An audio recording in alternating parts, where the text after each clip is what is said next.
Сәлем баршаңызға, менің аты жөнім Әсем Әлмұхамбет, және де мен Америка Құрама Штаттарында магистратурада білім алдым. Осы видеода мен сіздерге өзімнің және таныстарымның тәжірибесіне сүйене отырып, студенттік визамен Америка Құрама Штаттарына оқуға баратын халықаралық студенттер, оның ішінде әрине қазақстандық студенттер де қандай ережеге бағыну керек, халықаралық студенттерге арналған қандай заңдар бар деген секілді өте маңызды сұрақтарға жауап беремін.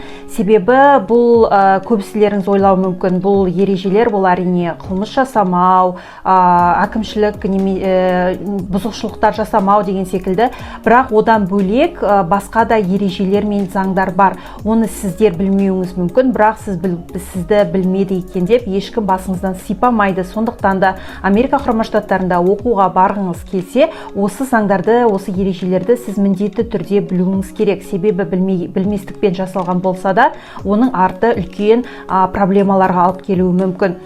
Сондайдың бірі менің танысымның басынан өткен, ол туралы қазір бәрін айтып беремін. Яғни ол танысымның басынан қандай жағдай өтті, нелікті және ол қалай шешілді. Ең алдымен сіз визаға тапсырған кезде I-20, яғни I-20 құжатын аласыз. Ол I-20 құжаты сізге оқу орнынан, яғни Америка Құрама Штаттағы оқу орнынан беріледі. Сол құжатпен ғана сіз визаға тапсыра аласыз. Ол құжат сіздің қолыңызда болмай жатып, сіз визаға тапсыра алмайсыз. Ол құжат келгеннен кейін сіз визаға тапсырып, сіздің визада егер беріп жатқан болса, онда бұл өте маңызды құжат болып есептеледі. Сол себепті сіз сол құжатты алып, визаңызды алып, Америка Құрама Штаттарына барған кезде мына жағдайды ескеріңіз. Сіздің сол I-20 құжатыңыз паспортпен бірдей, паспортпен қатар жүру керек.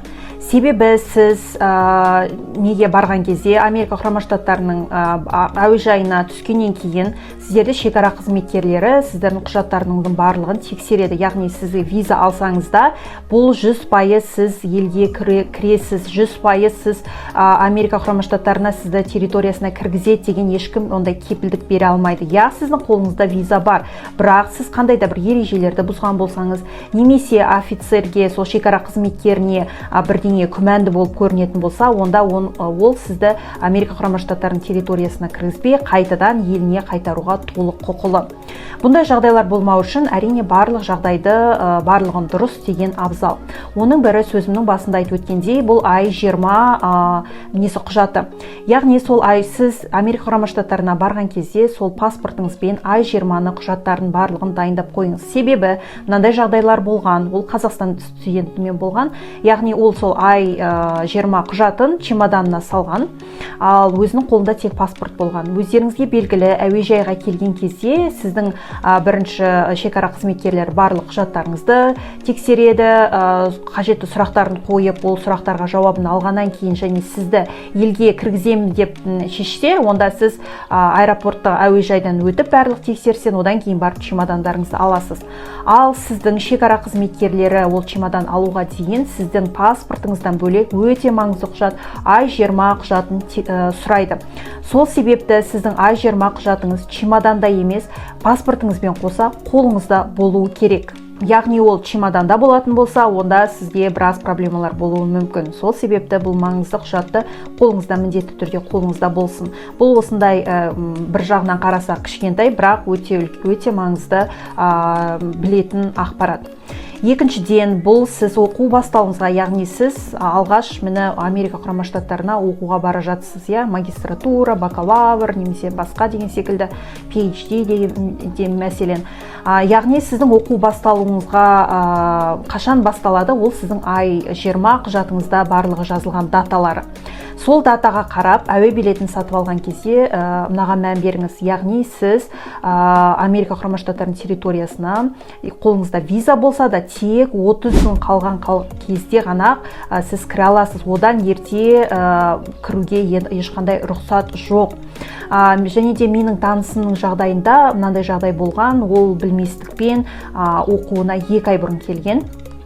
Оқуына 2 ай бұрын келіп, ол білмеген, және де оны самолетта да барлығы жаңағы әуе компаниясы да оған мән бермеген, самолетқа жіберген. Солай ол Америка құрама штаттарына ұшып келеді. Шекараға қызметкерлердің тексерістен өту кезінде оны шекара қызметкерлері бөлек бөлмеге алып кеткен, сұрақтың астына алған, бірнеше сағат ұстаған, ал барлық мәселе оның ерте келуінде екен. Яғни F1, яғни студенттік визамен келетін студенттер бір ай қалғанда, яғни 30 күн қалғанда ғана осыға елге кіре алады. Одан ерте келу бұл заңды және ережені бұзу болып есептеледі. Оны сұрақтың астына алып, неліктен ерте келгенін сұраған, бірнеше сағат ұстаған. Одан кейін осы бір жолға тек қана ескерту жасаймыз. Ал егер де бұндай заң бұзушылық қайталанатын болса, онда қайтадан Қазақстанға депортациялаймыз деп ескерткен.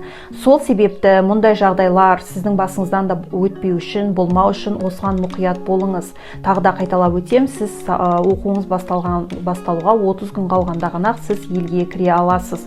Және де бұл менің танысым жағдайында барлығы жақсы аяқталды, яғни оны ескерту жасап елге кіргізді, бірақ десек те ода қаншама стресс болды деген секілді, қанша уайым. Бірақ бұндай жағдайлар егер сіздің жағдайыңызда болатын болса, оны ешкім кепілдік бермейді, сізге де ескерту жасап кіргізетініне елге. Сіздің жағдайыңызда егер бұндай қателіктер жасайтын болсаңыз, елге қайтарып жіберуі әбден мүмкін. Сондықтан да осы заңға үлкен мән беріңіз. Жалпы мен Америка құрама штаттарына қандай нелерді жасауға болмайды, қателіктерді жасауға болмайды, сол туралы осы және де басқа да өзге заңдар туралы толық айтқан, түсіндірген басынан аяқ менің видеом бар. Оны көргіңіз келсе, сілтемесі міне осында, осы видеоға қоямын, немесе осы видеоның астындағы описанияда болады. Соның барлығын мұқият нетіп, тыңдап, және де қажетті жерлерін өздеріңізге түртіп алғандарыңыз абзал. Менің осы видеом осымен тәмам. Видео пайдалы болса лайк басыңыздар, сұрақтарыңыз болса комментарийға жазып өтіңіздер, міндетті түрде жауап беремін. Және де каналға жазылыңыздар, себебі мен өзімнің каналымда Америка және басқа елдерде, өркениетті елдерде тегін білім алудың қандай жағдайлары бар, соның барлығын айтатын боламын. Сау болыңыздар.